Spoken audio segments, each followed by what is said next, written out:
If I could save time in a bottle, the first thing that I'd like to do is to say. For my second dram tonight, I'm going to revisit one that blew me away when I first tried it almost 6 years ago.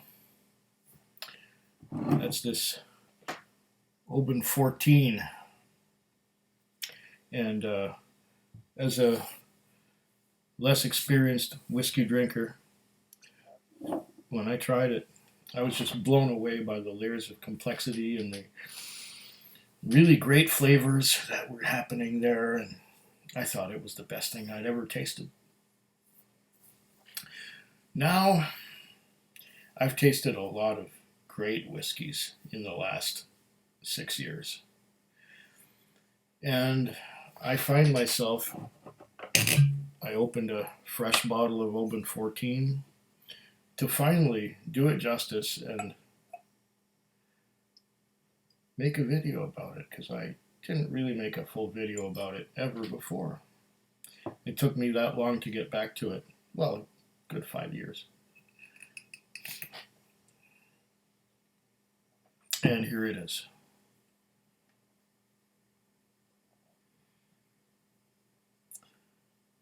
If you want to know all the details, if there are any details like price and, well, ABV is 43.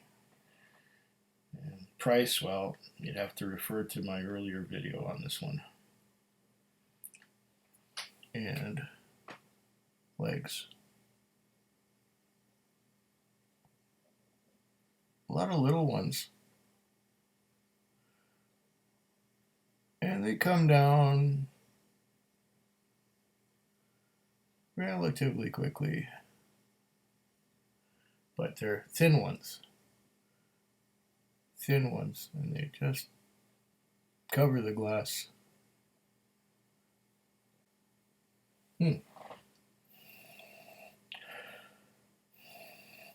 Smells fruity.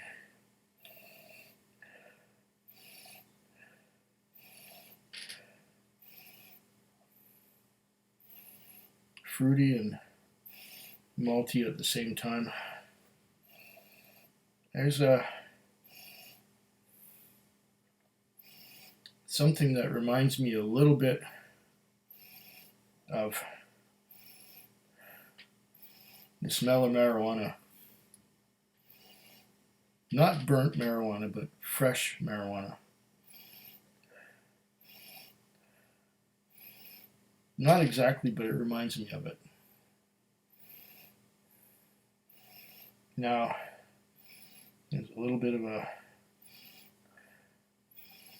chocolatey, a very malty note with a hint of chocolate in it. Just a hint. It's real subtle.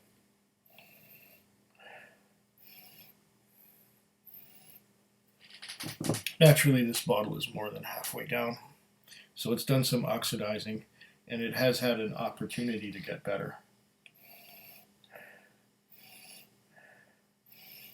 What is that smells almost like marijuana, but not quite.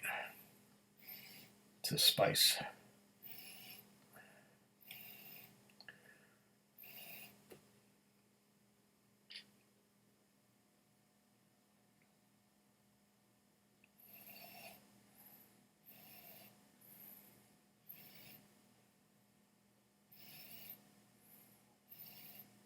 Cut grass, honey.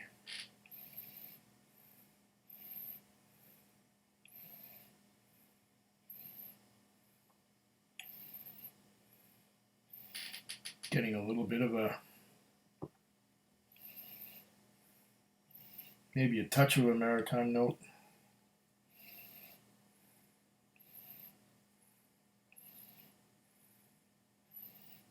Tiny little bit of pineapple.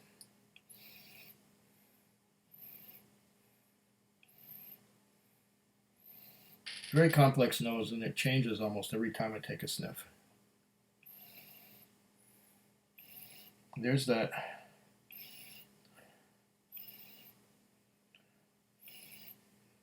marijuana kind of note again. I never noticed that before. Maybe that's coming from the honey and cut grass notes. A merger of the two. It's like pot.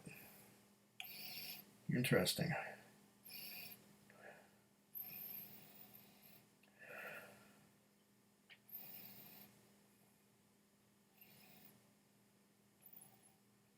Let's see what it tastes like.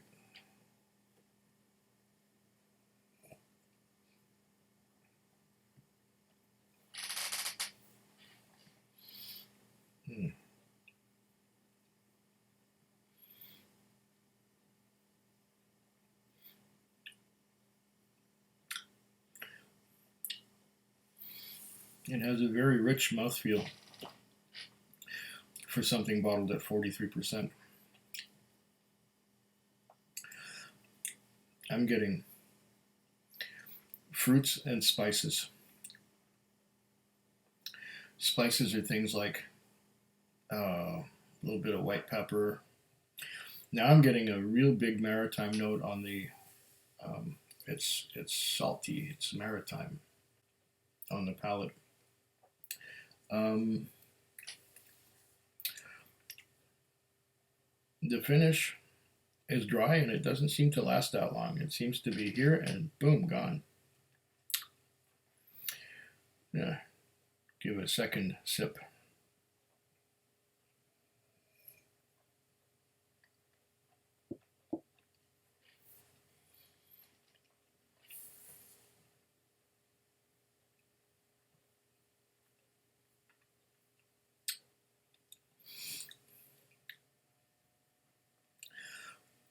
Yeah, definite maritime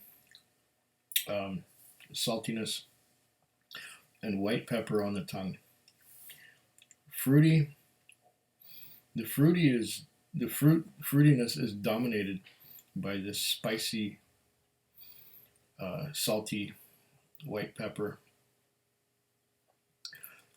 One more.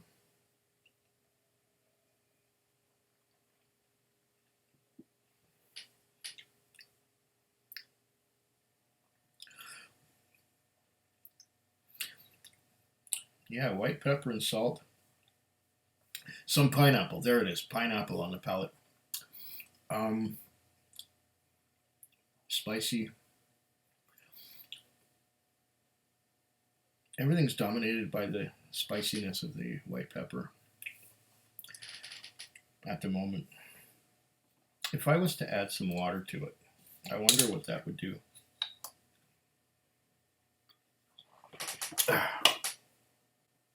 See now, a little bit in there.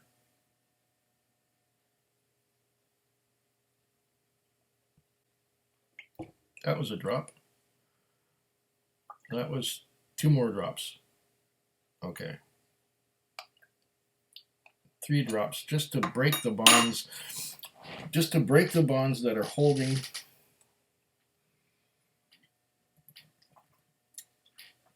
the flavors to the alcohol. Break it up. Yeah.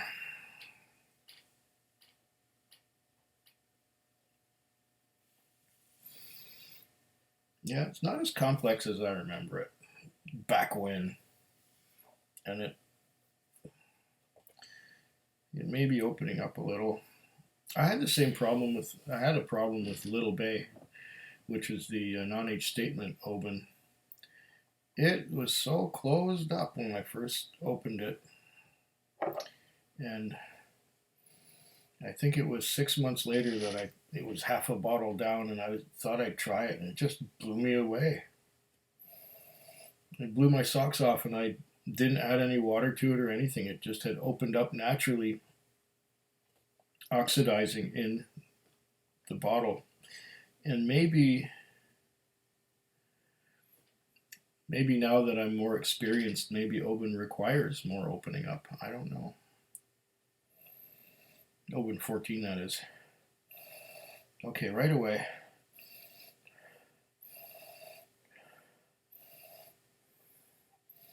I'm getting a fruitiness.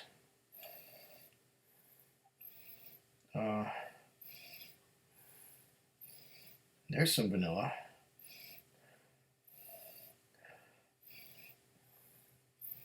A little bit of that marijuana note again.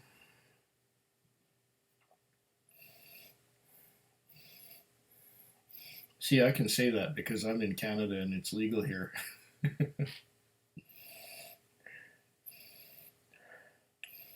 Some cut grass. Some tropical kind of fruits here. Mango, papaya, pineapple.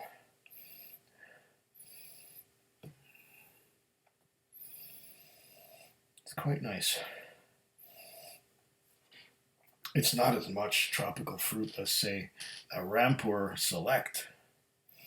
That's probably... And then there's something... It's a note a little bit like skunky beer. That's that marijuana note that I think is evolving. Yeah. It's a little bit like skunky beer. But not in an unpleasant way. And I'm delving quite deep here. If I go just superficially, I get nothing. I gotta dig my nose in there and I really got it. Because after all, I'm not a bloodhound. I don't have big ears that can trap the nose.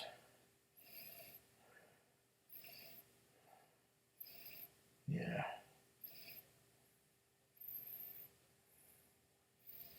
Yeah. Tropical fruits, mango, papaya, pineapple. Don't get much else. Then there's a maltiness too.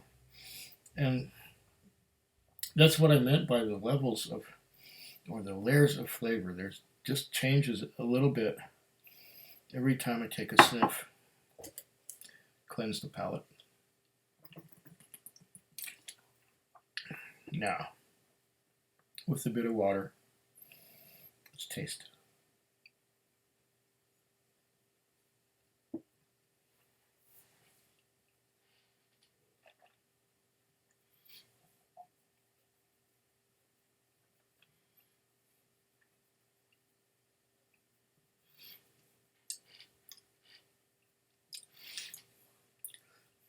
Oh, that's really good. The water brought out the fruity notes on the palate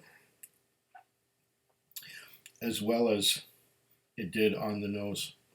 I'm getting some maraschino cherry, a little bit of pineapple, a little bit of mango, and then there's that salty, spicy, white pepper kind of peppery finish. That's, oh, there's a hint of vanilla in the finish too. Making my mouth water. It's pretty dry. But no, the finish doesn't last that long, even though my mouth is on the inside, feels like it's completely coated with spice. Yeah, it's all right. But now that I've had other whiskeys for the same money and less money, it doesn't impress me as much as it did 6 years ago.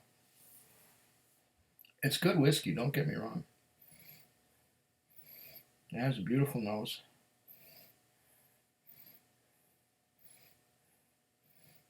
It's nice. If you're a beginning whiskey drinker or not so experienced and you've done the Glenfiddich and the Glenlivet and you've done other blended and single malt scotches around 40% ABV and you're getting to the point where you want to step up to something more substantial. This is a decent step up.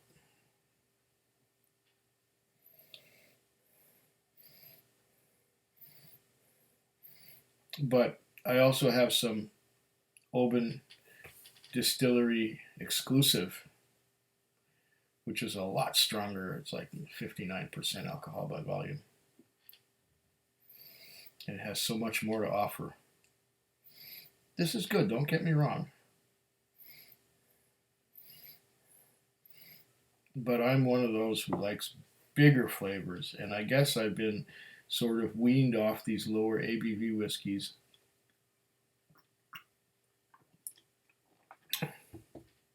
And I'm almost demanding something that's closer to cask strength. 50% to me is all right, drinking strength. It's got to be really, really strong for me to need to add water to it. This is nice. Slanchava. Foodquig. Foodquig. Foodquig. Foodquig. Foodquig. Yeah.